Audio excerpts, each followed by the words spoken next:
এই অন্যায়ের জন্য আমরা ক্ষমা প্রার্থনা করে নেই। কারণ মানুষ যে গুনাহ করে, এই গুনার সম্পর্ক হয়ে থাকে দুই ধরনের। এক নম্বর সম্পর্ক হয়ে থাকে আল্লাহর সঙ্গে এবং বান্দার সঙ্গে। দ্বিতীয় নম্বর সম্পর্ক হলো বান্দার সঙ্গে এবং বান্দার সঙ্গে। আমরা এমনি যদি তওবা করি, আল্লাহ রাব্বুল আলামিন তওবা কবুল করবে না। কারণ তওবা করার মধ্যে কিছু শর্ত আছে। শর্ত মাইনা যদি তওবা করি, আল্লাহ রাব্বুল আলামিন শর্ত অনুযায়ী আমার আপনার তওবা কবুল করে নেবে। বন্ধু আমার, সম্মানিত বন্ধুগণ, আমার গুনার সম্পর্ক যদি বান্দার সম্পর্কের সাথে যদি হয়ে থাকে, এই গুনার থেকে আমি যদি তওবা করতে চাই, চারটি শর্ত আমার আপনার পালন করা লাগবে। চারটি শর্ত পালন করার পর যদি তওবা করি গো বন্ধু, আল্লাহ যে বলেছেন তুবু ইলাল্লাহি তাওবাতুন নাসুহা, ও আমার বিশ্বাসী বান্দা তোমরা তওবা করে নাও। তওবায়ে নাসুহা অর্থাৎ খাঁটি তওবা, খাঁটি দিলে তওবা করে নাও। শর্ত যদি আমরা মাইনা তওবা করি, তাহলে হবে আমার আপনার জন্য তওবায়ে নাসুহা। কিন্তু শর্ত মানা ছাড়া এমনি যদি তওবা করি, যে তওবা তওবা তওবা আস্তাগফিরুল্লাহ, যদি চান্স পাই আরেকসাল্লাহ, এটা কাম হবে গো। চান্স পাইলে আরেকসাল্লাহ, ওই তবে কাম হবে না। তাহলে শুনে নেন, আমি বলেছিলাম মানুষ যে গুনাহ করে, গুনাহের সম্পর্ক থাকে দুইটা। একটা হলো সর্বপ্রথম হলো আল্লাহর সঙ্গে বান্দার গুনাহের সম্পর্ক। যেমন আল্লাহ রাব্বুল আলামিন যে বিধানগুলো চালু করে দিয়েছেন, যে বান্দা তুই নামাজ পড়বি, আমি যদি নামাজ যদি না পড়ি, তাহলে এই গুনার সম্পর্কটা কোনো বান্দার সাথে হইল না, এই গুনার সম্পর্ক হয়ে গেল আল্লাহর সঙ্গে। আরেকটা হলো গুনার সম্পর্ক বান্দার সাথে, বান্দার সাথে যেমন মানুষের হক নষ্ট করে দেওয়া, এইটা হলো বান্দার সঙ্গে বান্দার গুনার সম্পর্ক। বন্ধু আল্লাহর সঙ্গে যেটা গুনাহের সম্পর্ক হয়, সেই গুনাহ থেকে যদি তওবা করতে চাই, তিনটা শর্ত মানা লাগবে।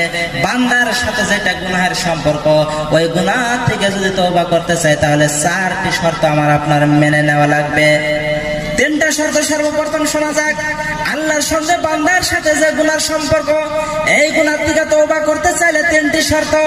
এক নম্বর শর্ত হলো যে গুনার কাজ আমি আপনি করছি, ওই গুনার কাজ আমার আপনার ছেড়ে দিতে হবে সর্বপ্রথম।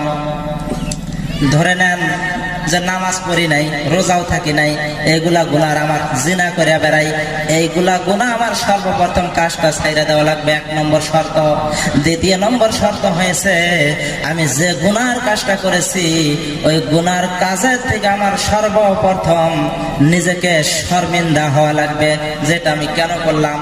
কাল কিয়ামতের দিবসে যখন আমাকে দাঁড় করাবে, গুনাহগার হিসাবে, মুজরিম হিসাবে যখন পাকড়াও করবে, সকলে আমাকে দেখে নেবে এই লোকটাই তো গুনাহগার। তাহলে আল্লাহ যে গুনাহ করেছে, এই গুনার জন্য আমি শর্মিন্দা, আমি শরম অনুভব করতেছি। দুই নম্বর শর্ত গেল। তিন নম্বর শর্ত হলো যে গুনাহ ওই লোকটা করেছে, ওই গুনার জন্য তার খাটিয়ে দিলে এমন ভাবে মজবুত ভাবে তার পোক্তা ইরাদা করে নেওয়া লাগবে, আমি যতদিন পর্যন্ত আমি বেঁচে থাকবো, আমার হুশ থাকা অবস্থা আমি এই ধরনের গুনাহ আর করব না। এই তিনটি শর্ত মানার পরে যদি বলে আস্তাগফিরুল্লাহ রাব্বি মিন কুল্লি যামবি ওয়া আতুবু ইলাইহি, এই কথা বলার সাথে সাথে আল্লাহ রাব্বুল আলামিন তার জীবনের সমস্ত গুনাহ মাফ করে দিবেন। আর বলা হয়েছে যদি গুনার সম্পর্ক বান্দার সাথে থাকে, তাহলে চারটি শর্ত পালন করা লাগবে। চারটি শর্ত যদি পালন করে, তাহলে আল্লাহ রাব্বুল আলামিন মাফ করবেন। চারটি শর্ত হলো, এক নম্বর শর্ত হলো যে গুনাহ আমি করেছি, সেই গুনার কাজ আমার আপনার ছেড়ে দেওয়া লাগবে। মনে করেন চুরি করা একটা আমার বিদ্যা, চুরি করা গুনার সম্পর্ক কার সাথে গো? বান্দার সাথে না? তাহলে এই চুরি করাটা ছাইড়া দেওয়া লাগবে। দ্বিতীয় নম্বর শর্ত হলো যে যে কাজটা আমি করছি, এই কাজের উপর আমার শর্মিন্দা হওয়া লাগবে। তিন নম্বর শর্ত হলো এই কাজ আর আমি কোনোদিন করব না, এটা নিজের দিলের মধ্যে শক্তভাবে তার নিয়ত করে নেওয়া লাগবে। চার নম্বর শর্ত হলো যার হক নষ্ট করেছে, তার কাছে যেভাবেই হোক এই হকটা পুরা করে দেওয়া। যদি মালধন যদি হয়ে থাকে, টাকা পয়সা যদি হয়ে থাকে, তাহলে তাকে ফেরত দিয়ে দেওয়া, তার কাছে জরিমানা দিয়ে দেওয়া।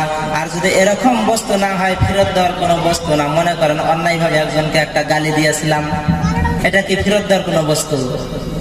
হ্যাঁ, তাহলে অন্যায়ভাবে যদি কাউকে যদি আমরা হকের কথায় যদি আমরা না করি, বেহক পথে যদি ফয়সালা করে যদি তাকে আমি জিতিয়ে দেই, যে হক পথে ছিল তাকে আমি কি করে দিলাম, একটু সে কমজোর, তার জন্য তাকে আমি মুজরিম হিসাবে তাকে গণ্য করে দিলাম, সাব্যস্ত করে দিলাম, তাহলে এইটা হলো তার জুলুম করেছে, এই জুলুমের কোনো জরিমানা হয় না বন্ধু, তাহলে তার হাত ধরে হোক, তার পাও ধরে হোক, তাহলে আমার আপনার তার কাছ থেকে মাফ চাইয়া নেওয়া লাগবে। এইভাবে যখন 4টি শর্ত আমার আপনার পরিষ্কার ভাবে পালন করা হলো, আল্লাহ রাব্বুল আলামিন সঙ্গে সঙ্গে তার জীবনের গুনাহ মাফ করে দিবে, বলে সুবহানাল্লাহ। আমার সম্মানিত বন্ধুগণ, তারপরে বলা হয়েছিল 2 নম্বর পয়েন্টের কথা বলা হয়েছিল নেক আমলের কথা। 1 নম্বর পয়েন্টের কথা বলা হয়েছিল ইমানের কথা বন্ধু। কারণ 4টি পয়েন্টের মধ্যে আলোচনা হইতেছে, একটা হলো ইমান, একটা হলো নেক আমল, একটা হলো হক, আর একটা হলো সবর ধৈর্য।